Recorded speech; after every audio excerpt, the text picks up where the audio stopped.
नमस्कार, फिर से स्वागत है आप सबका हमारे शो साइंटिफिक लॉकडाउन पर। हम आज गुरुवार के सवाल का जवाब लेके आ गए हैं। अगर आपने पहला भाग नहीं देखा हो तो नीचे क्लिक करके उसे देख सकते हैं या फिर पहले जवाब देख लीजिए, जैसे आपकी मर्जी। हम गुरुत्वाकर्षण के ऊपर एक पहेली सुलझा रहे थे, जहां हमने इंक्लाइंड प्लेन पर एक डिस्क रखी थी। वह डिस्क कुछ अजीब हरकतें कर रहा था। इसका क्या कारण हो सकता है? चलिए इन तीनों वक्ताओं को समझाने के लिए हम आपको मिलवाते हैं हमारे एक्सपर्ट द इंक्विजिटर से। नमस्कार, मैं हूं इस पहेली का इंक्विजिटर। हमने देखा कि पहिया ऊपर की तरफ चला गया, जो कि साधारण तरह नहीं देखा जाता। मुझे लगता है झूमा ने जानकर हमसे कुछ छुपाया होगा। चलिए उसके पहिए का निरीक्षण करा जाए।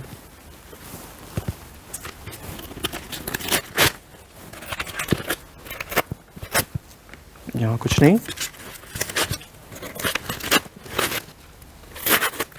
यह देखिए, ये रहा। इसे इसेंट्रिक मास कहा जाता है। इसका मतलब समझने के लिए इस छड़ी को ध्यान से देखिए। मैं इसे अपनी उंगली पर संतुलित कर पा रहा हूँ। यह इसलिए संभव है क्योंकि इस एक बिंदु पर छड़ी का सारा वजन एकत्रित है। इस बिंदु को गुरुत्वाकर्षण केंद्र कहा जाता है। अब मैं इसमें यह इसेंट्रिक मास लगा देता हूँ। आप देखेंगे कि छड़ी का सारा वजन इसेंट्रिक मास की तरफ खिसक चुका है। यही होता है जब हम इसेंट्रिक मास थर्मोकॉल डिस्क पर लगाते हैं। अब बिना इसेंट्रिक मास लगी थर्मोकॉल डिस्क को देखिए। यह हमेशा नीचे की ओर जाती है, क्योंकि गुरुत्वाकर्षण केंद्र कभी भी नीचे की तरफ जाता है। चलिए बोर्ड की तरफ चलते हैं। पहले मामले में इसेंट्रिक मास कुछ इस तरह रखा है कि हमारा डिस्क लेफ्ट की तरफ नहीं जा पाता, क्योंकि उससे गुरुत्वाकर्षण केंद्र ऊपर की तरफ जाने लगेगा। राइट की तरफ जाते समय भले ही दिखने में डिस्क ऊपर चढ़ रहा हो, पर गुरुत्वाकर्षण केंद्र नीचे की तरफ जाता है।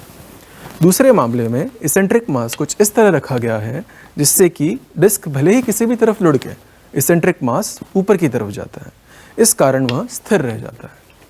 तीसरे मामले में इसेंट्रिक मास कुछ इस तरह लगाया गया है जिससे कि डिस्क जब लेफ्ट की तरफ जाए तब सिस्टम का सेंटर ऑफ ग्रेविटी नीचे की तरफ आता है।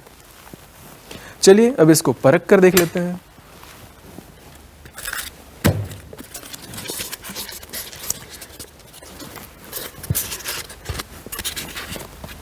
ये रहा पहला मामला,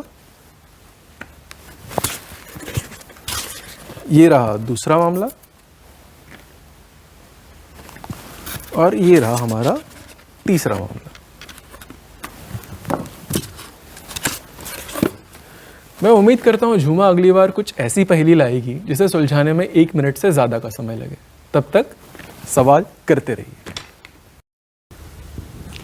चलो ठीक है, अब आप सबको इस डिस्क की चालबाजी का पता चल गया होगा। अब मैं कुछ और सोचती हूँ जो ये इंक्विजिटर ना समझा पाए। काफ़ी ज्ञानवर्धन हो गया, पर क्या हम कभी इसे असल ज़िंदगी में भी इस्तेमाल करेंगे? जब डॉक्टर हमें कोई भारी वजन को अपने पीठ के बल से नहीं बल्कि अपने घुटनों के सहारे उठाने कहते हैं, तब वो एसेंट्रिक मास को हमारे सेंटर ऑफ ग्रेविटी के पास रखने के लिए कह रहे होते हैं।